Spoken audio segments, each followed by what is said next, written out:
तो रीड करते हैं पेप्टिक अल्सर कितने टाइप्स के होते हैं। दो टाइप्स के, एक है गैस्ट्रिक अल्सर और दूसरा है ड्यूडेनल अल्सर, राइट। अच्छा जी। सबसे पहले पेन को डिस्कस करते हैं। जब ये लोग फॉर एग्जांपल गैस्ट्रिक अल्सर वाले पेशेंट्स जब फॉर एग्जांपल खाना खाते हैं, right, can be greater with meals. तो इनका जब जैसे ही ये लोग खाना खाते हैं ना, कोई मील खाते हैं, उसके बाद से जो है इनका जो है पेन ज़्यादा होने लगता है, राइट। इसी वजह से ये लोग जो है कोशिश करते हैं कि ये लोग कम खाना खाएं, that will lead to weight loss, right. इसीलिए इनका वज़न कम होता है। ये इनका मैकेनिज्म मैं डिस्कस कर चुका हूँ, राइट, पहले पोर्शन में, फर्स्ट वीडियो में। उसके बाद है ड्यूडेनल अल्सर। ड्यूडेनल अल्सर वाले पेशेंट्स क्या करते हैं, ये लोग खाना हर 2 घंटे के बाद कुछ ना कुछ खाते रहते हैं, राइट। क्यों? क्योंकि जैसे ही खाना खाते हैं ना, इनका पेन कम हो जाता है, राइट। इनका पेन कम हो जाता है, इसीलिए ड्यूडेनल अल्सर वाले पेशेंट्स हर 2 घंटे के बाद कुछ ना कुछ खाते रहते हैं। अब ज़्यादा खाने की वजह से इनको क्या होता है, वेट गेन होता है, राइट। इसी तरह जो है गैस्ट्रिक अल्सर के काजेज़ में सबसे मोस्ट कॉमन काज क्या है, H pylori infection, which is responsible for 70% of the cases of gastric ulcer, right. इसी तरह ड्यूडेनल अल्सर में मोस्ट कॉमन काज क्या है, एच पाइलोरी इन्फेक्शन, जो कि 90% ऑफ द ड्यूडेनल अल्सर में रिस्पॉन्सिबल होता है, राइट। उसके बाद है गैस्ट्रिक अल्सर में कैसे क्या होता है। गैस्ट्रिक अल्सर में इसमें जो है reduced mucosal protection against gastric acid, right. मैंने आपको बताया था कि जैसे म्यूकस मेम्ब्रेन डैमेज होता है, उससे HCl क्या करता है, आपके फॉर एग्जांपल स्टमक वॉल को डैमेज करना स्टार्ट कर देता है, right. This is the mechanism of gastric ulcer. अब ड्यूडेनल अल्सर में क्या होता है, इसमें या तो म्यूकोजल प्रोटेक्शन कम होती है, राइट, यानी कि म्यूकोजा ख़त्म हो जाता है, या तो फिर गैस्ट्रिक एसिड की सिक्रीशन ज़्यादा होती है, जो कि किस में होता था, जोलिंगर एलिसन सिंड्रोम में। ये सारा मैं आपको एक्सप्लेन कर चुका हूँ, राइट, डिटेल में। उसके बाद है अदर कॉजेज़। अदर कॉजेज में क्या है, NSAIDs, right.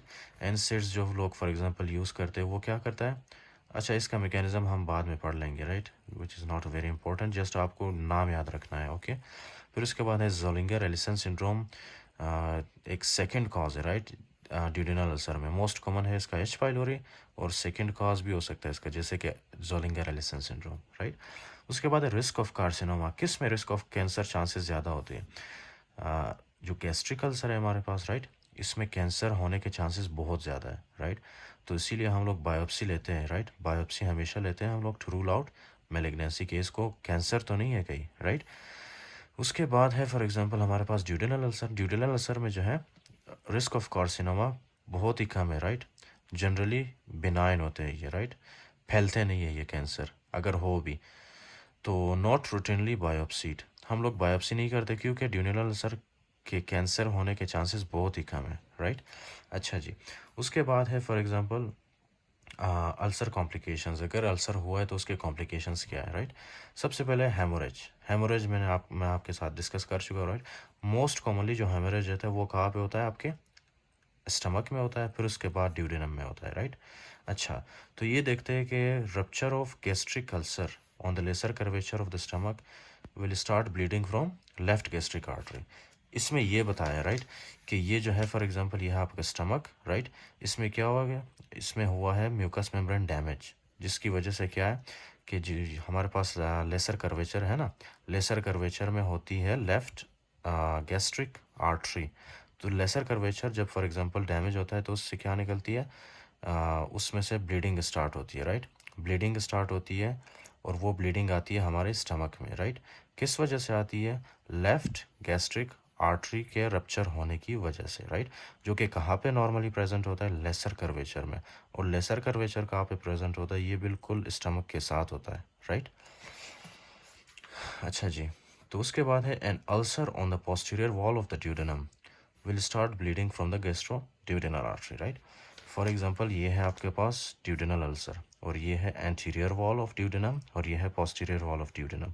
Posterior wall of duodenum में क्या होता है, हमारे पास एक ब्लड वेसल होता है जिसको कहते हैं gastro duodenal artery, right.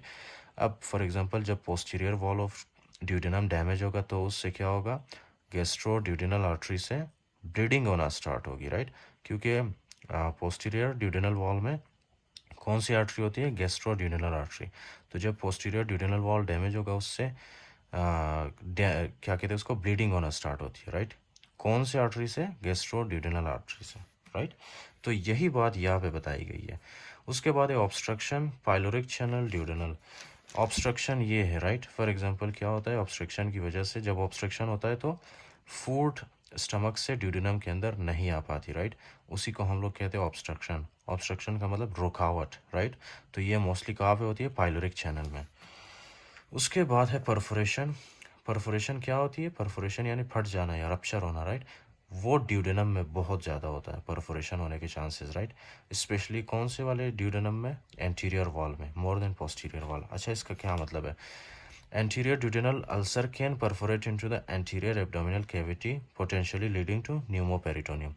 Do you remember मैंने आपके साथ ये डिस्कस किया था, ये आपका स्टमक और ये आपका ड्यूडेनम, राइट। इसके ड्यूडेनम में क्या होता है, एंटीरियर ड्यूडेनल वॉल।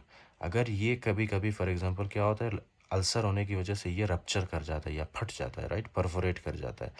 तो ड्यूडेनम के अंदर जो है जितना भी एयर होगा ना, AIR एयर, ये सारा एयर जो है लीक कर जाएगा आपके ड्यूडेनल के बाहर। ड्यूडेनम के बाहर क्या होता है, पेरिटोनियम, राइट।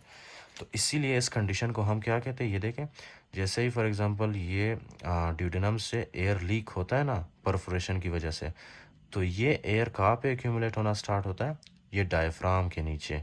तो इसीलिए इस कंडीशन को हम क्या कहते हैं, न्यूमो पेरिटोनियम। न्यूमो का मतलब है एयर, पेरिटोनियम का मतलब है पेरिटोनियम के अंदर, right, under the diaphragm specially. तो ये एक्सरे में हमें दिखने को मिलता है। May see free air under the diaphragm, right. इसका मैं आपको समझा चुका हूँ। ये फॉर एग्जांपल आपका डायफ्राम है, एक्सरे के अंदर आपको नज़र आ रहा है, राइट। ये डायफ्राम है और डायफ्राम के नीचे क्या है, एयर एक्यूमुलेट हुआ है, right.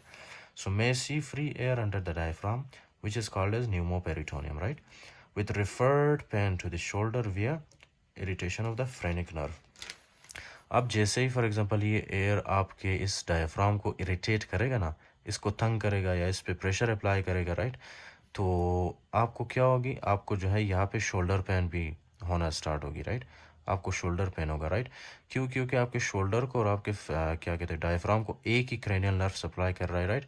Not cranial nerve, right. एक ही नर्व सप्लाई कर रही है जिसको हम कहते हैं फ्रेनिक नर्व। ओके जी, फ्रेनिक नर्व। तो इसीलिए जब फॉर एग्जांपल ये डायफ्राम इरिटेट होता है, इसी तरह से फ्रेनिक नर्व इरिटेट होता है। फ्रेनिक नर्व के इरिटेशन की वजह से आपको शोल्डर पेन भी और डायफ्राम पेन भी मिलता है, राइट।